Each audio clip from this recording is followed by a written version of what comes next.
Hello Aries, and welcome to my channel Tarot by Gabrielle. This is going to be a general reading for Sun, Moon, Rising, and Venus placements, looking at your connection between you and the person that you are dealing with and are needing to learn the most from right now. We'll be pulling for all three sides of the connection, so we'll look at your energy toward it, their energy toward it, and the energy in between it. The concept being that there are three sides to every story. So we're looking at your version of the truth, their version of the truth, and this higher level unbiased truth in the middle. This middle section is looking at what is the deeper purpose of this connection and the best way for you to move forward in order to align further with your higher self. Friendly reminder that these are general readings and they are not here to resonate fully for everyone, and they won't resonate fully for everyone. So do please remember to take what does resonate and helps your personal situation and to leave what does not. On that note, and especially if you're a cross-watcher, just know that this whole reading can be reversed. If that is the case for you, that is totally fine and totally normal. Again, the point is to take what helps and leave what doesn't. Last thing is that any information on the extended reading or on booking a personal reading or coaching session with me is in the description box below. All right, Aries, let's jump on in and see what we've got here today. We're going to start with looking at overall energy through oracle cards, and then we'll dive deeper into the story with tarot as we progress. So let's start with your energy towards this person. Okay. Love, right out of the gate. I feel like you have a lot of really strong feelings for this person. And I feel like those feelings are maybe more intense than what you've ever really experienced before, which makes things probably pretty difficult because it feels like the stakes are really high. It feels to you as if the stakes are really high, is what I meant to say there. You have this mirroring card, which definitely means that as strong as the feelings are in a good way, I feel like that also means that they're also very strong in a bad way, meaning that there are a lot of highs and a lot of lows in this connection, almost like a little bit of a roller coaster, because they bring out the good feelings, but they also bring out those bad feelings. So let's look at their energy toward you. Remember, this is just overall energy. We'll dive more into this as we progress.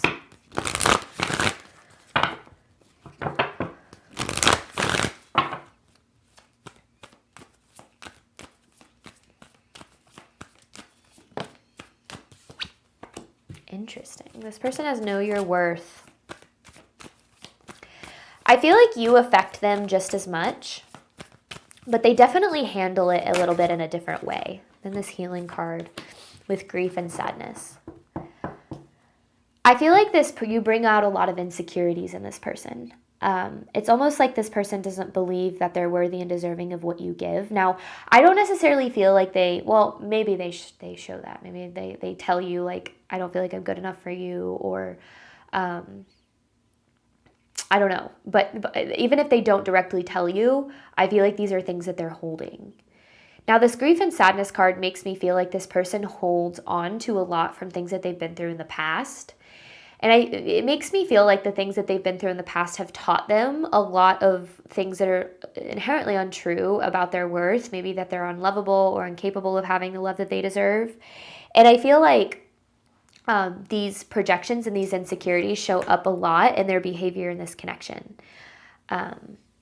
So like an example is, pushing you away because they don't feel, lovable, worthy, and deserving. Like, people who don't believe they can have the love that they desire tend to push it away. Truth of the connection between Aries and this person.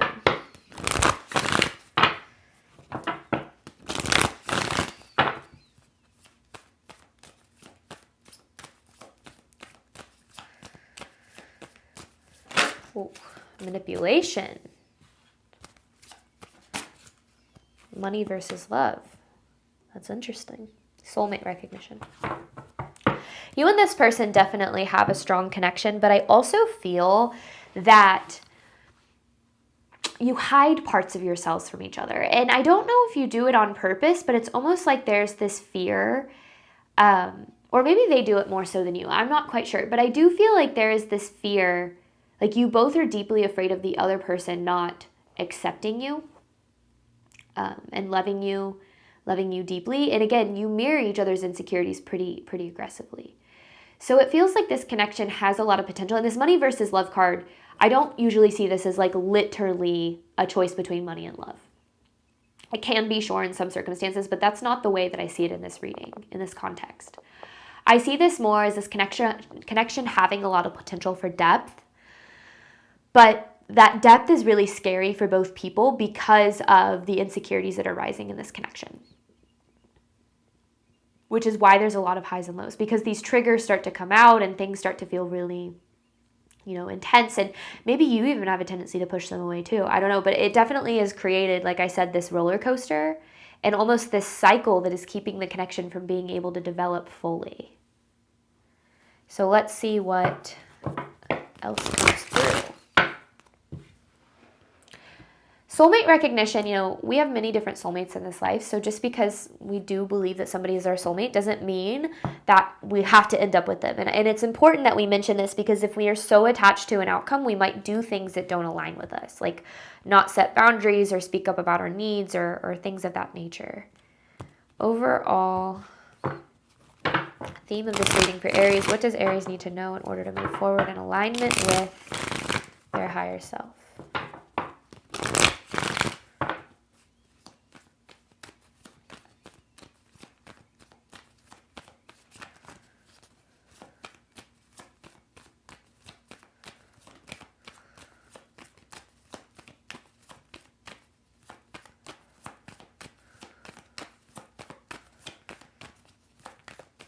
Overall theme of this reading. This feels specific, okay? It's disillusioned.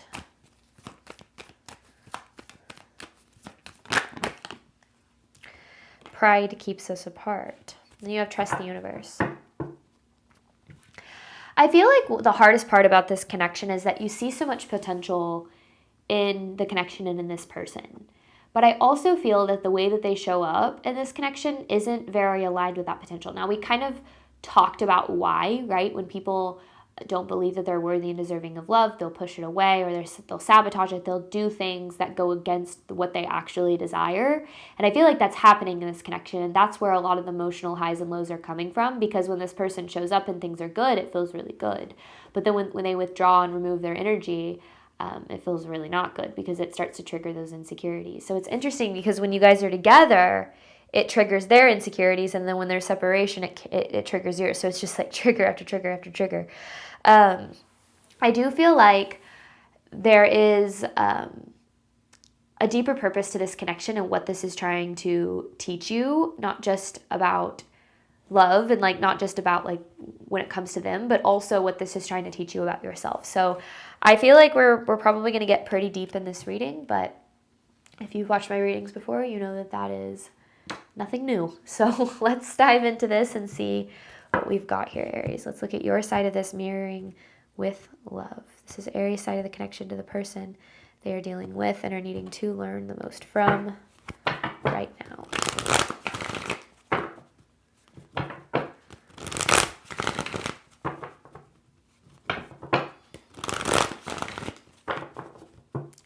This manipulation card is interesting, and to be honest with you, I don't feel like I have a lot of understanding of it, other than kind of hiding parts of yourself in some way. 8 of Pentacles in reverse. There's this energy of putting a lot of energy and effort and time and love into this connection, but feeling like it's getting you nowhere, because you keep ending up in the same place with this person. Like you're on this like cycle, almost like merry-go-round kind of thing. You have this King of Pentacles here. You could be dealing with an earth sign, so Virgo, Taurus, Capricorn. The other way that I read this is that you are kind of a solid rock in this connection. I feel like you're very consistent in how you show up. I'm not sitting here saying like you're perfect and you do nothing wrong, right? We all make mistakes. But I feel like in terms of your consistent effort, your consistent, commitment to this connection, I feel like you do show up in the best way that you know how. And I feel like what you're struggling with is the fact that this person isn't reciprocating that. And then that starts to bring up a lot of those insecurities, right? When they do withdraw, when there isn't that reciprocal effort. I don't feel like the feelings are unreciprocated. I feel like they do have, like the feelings aren't mutual, but I feel like the energy and the effort and the commitment, that feels a little bit unreciprocated.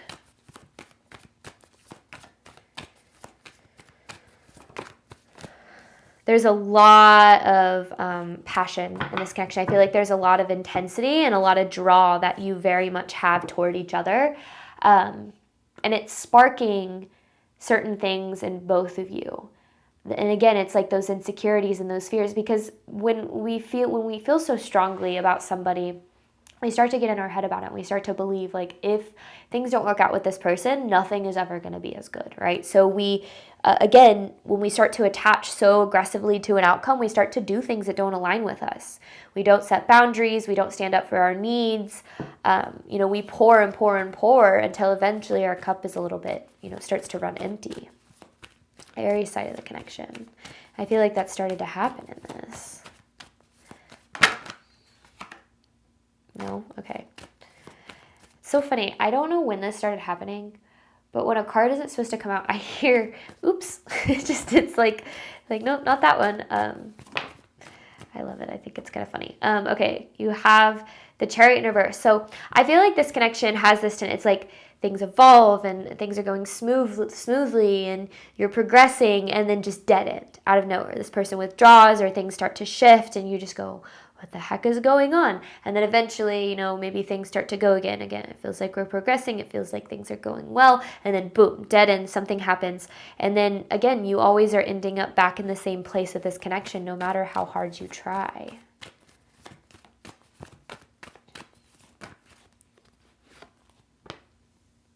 So there is a cycle here that is needing to be broken. The death here. My goodness.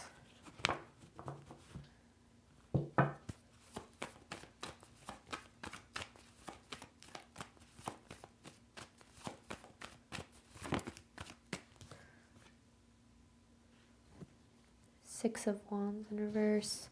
The Devil. It's this the cycle of hope and the disappointment. Here we go. Things are working out. It's finally going to happen. They're going to commit, or they're going to choose me, or they're going to value me, or treat me the way that I deserve. Oh, nope, never mind. Oh, here it goes. It's going to happen. Blah, blah, blah, Oh, never mind. And I feel like this is something that you've been dealing with for a while with this person. And I feel like it's hard because you know that they're capable of it, because they do sometimes. They do choose you. They do show up. They do treat you the way that you deserve sometimes. So yeah, this cycle is obviously taking a toll on you. And I definitely kind of just get this energy that something's got to give. Like, something's got to change here. This isn't fair to you. You do deserve more. And I feel like you're like, I know. But I feel like there's, it's hard when we love and care about somebody so much. It's hard just to, give up and walk away. And I'm certainly not saying you should do that. But I do feel that, this dynamic in this cycle it continues to put you in this place of struggle and stress with this connection. And it is not what it is that you deserve. All right. This person, I hit my plant. This person's energy toward you, grief and sadness with know your worth.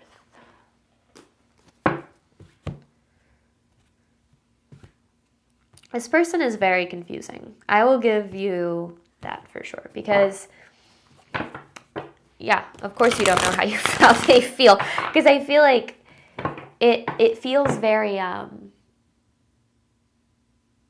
believable or like real when they're showing up, and you're like, okay, yeah, this is how they really feel. And then when they withdraw, you're like, what the hell?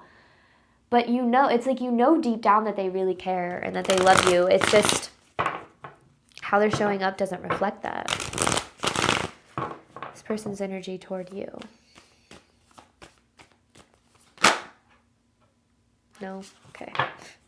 It's just the Seven of Wands. If it's supposed to come out, it will again. This person's energy toward Aries. My goodness, these cards are all over the place.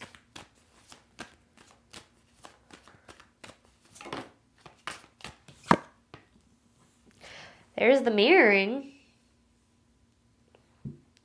Eight of Pentacles in reverse.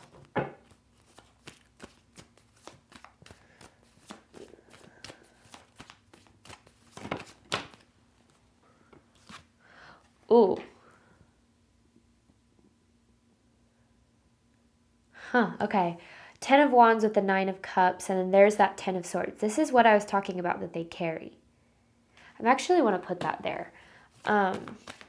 Aries, or this person's energy toward Aries. It's like they carry a lot of wounding from their past, maybe betrayal or abandonment or something. And the reason I went, ooh, with this 9 of Cups is I feel like they're very jaded when it comes to love. It's like they expect people to screw them over. They expect people to treat them wrong. They expect to get hurt. I mean, it's like what they've learned when it comes to love. Now, maybe you know that, maybe you don't. But I do very much feel that they carry a lot of this wounding with them, and that puts them into positions of, like, that's why it's hard for them to get too close. That's why things start to progress and it starts to feel good, and then all of a sudden these fears of getting wounded start to come out in this person, so they push it away and they sabotage, not because of you or anything that you're doing, but because they start to worry, like, in their mind, the closer they get, the worse it's going to be, the worse it's going to hurt in the end. Might as well distance myself, like, whoa, this is getting too close. I don't want to get too close to this person. I don't want to get, too intimate. I just want to push it away. But then when they start to feel comfortable again, it's like, okay, then they come back and they look for that closeness, and then, whoa, this is too much, they push it away. So it's interesting because I don't think that they recognize that this is happening.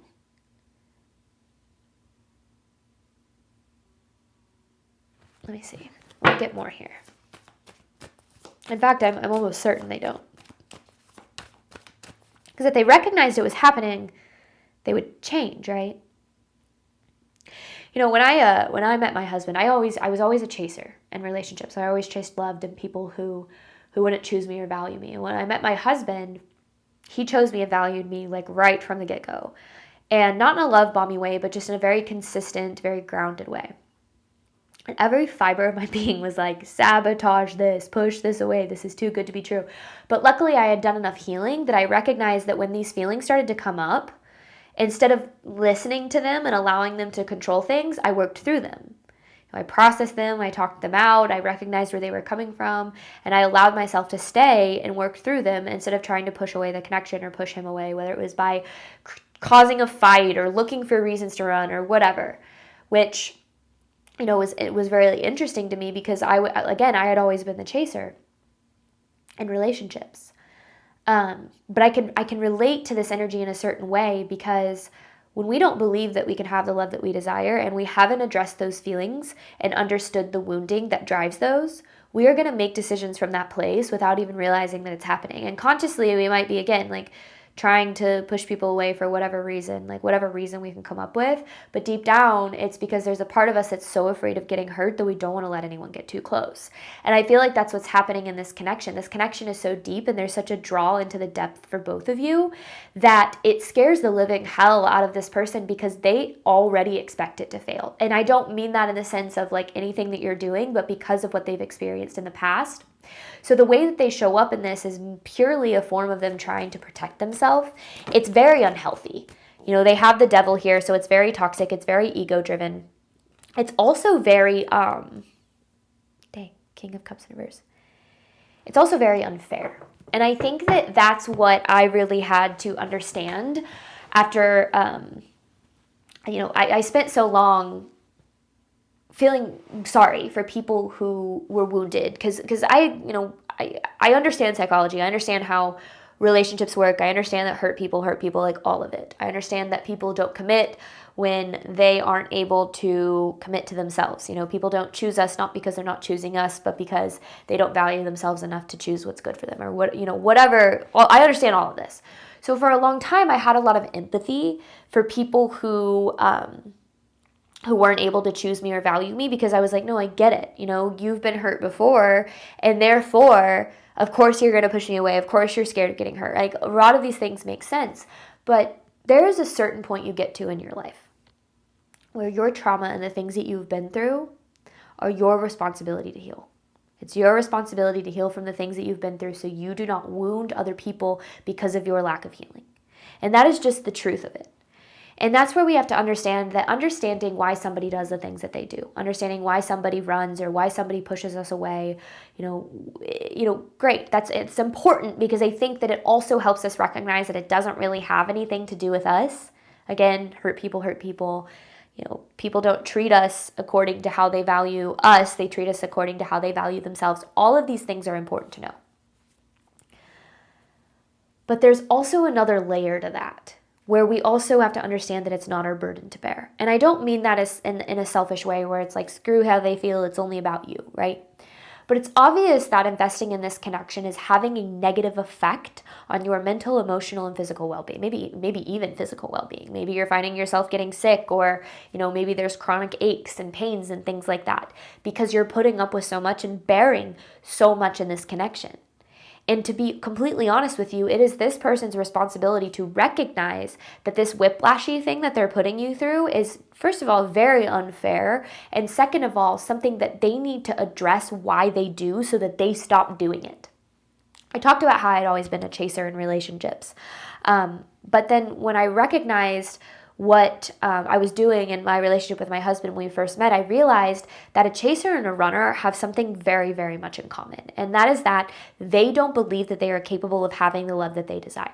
And a lot of times we are both a chaser and a runner. We tend to chase people and chase love in people who don't love us or value us or choose us, and we tend to run from it in people who do. And when we see that in another person, when a chaser and a runner meet each other, it's almost like this instant I understand you kind of thing. So there's such a draw to it because you have that mirror. You see that reflection and you say, I understand it and I want to help you through that. And that's great because people, absolutely can grow together. You can heal with your partner or with somebody else in your life. Absolutely. But you also have to understand that person has to choose to do the healing too. That has to be a decision that they make to look at themselves, to take accountability and to heal. And a lot of people don't want to do that because it's not fun. Healing and growth is not fun. But I think so much of the time we feel like it's our responsibility to heal others. But then in the process of doing that, we find ourselves hurting, trying to save somebody else. And I feel like that's why Spirit is trying to ask you to look at this from this different perspective. The love that we deserve and desire is always possible. And it never requires us to abandon our needs or our mental, emotional, and physical well-being to make it happen. Do we have to sacrifice sometimes? Absolutely. But that should be something that's very mutual. You should feel as if you are receiving the same amount of effort that you are putting in. And I feel like in this connection, you just don't. And maybe there are times when you do, and that gives you insight to what things could look like. But if majority of the time you are lacking what you need, there's a need to look at the connection and truly ask yourself, what is the best way for me to handle this? Because when we are investing in a connection out of, for the potential of who somebody could be, we're investing in a connection for somebody who doesn't exist, right? Doesn't mean they can't be that person one day. It means that has to be their decision. And a lot of people don't want to change. So when we're trying to change somebody else, there's typically a sign that we're avoiding changing something within ourselves. So when we look at that mirror and we ask ourselves, what is this connection showing me about my relationship with myself? We start to open up to further healing. We start to open up our hearts and our minds to what's in our power and our control instead of trying to get somebody else to finally choose us, value us, and love us the way that we do, that we deserve consistently. Because you do deserve consistent love. And that was the number one thing that I recognized when I did meet my husband and I started to experience a love that I'd never had before, it's so incredibly consistent that it's so predictable. And I was only ever used to unpredictable love. So when I experienced it, it was so weird for me because I was like, wait, what do you mean you're just going to stick around and be here even through fights and through hard times? Like, that's what you deserve. And there are people out there who are going to do that because you do that, right? You stick around, you show up, you commit, you invest, and you deserve somebody who does that just as much as you. So I feel like there's a need to look at this from a little bit of a different perspective because this cycle has to end. Something has to change here in order for you to make sure that you are protecting yourself in a way that you might not be paying attention to because you're so focused on what this connection could be eventually in the future, which I get, I absolutely do, but that might take you down a road of self-abandonment, which leads to further issues. So with that being said, I'm going to hop on over to the extended. You have money versus love with manipulation. We're going to dive deeper into this, looking at the deeper purpose of the connection and the best way for you to move forward in alignment with your higher self. Thank you so much, Aries, as always, for your support of my channel. I do obviously hope that this reading helped and resonated with you in a way that you were needing today. And as always, I wish you nothing but love and healing and all of the wonderful things you deserve and desire on your journey moving forward. Bye, Aries.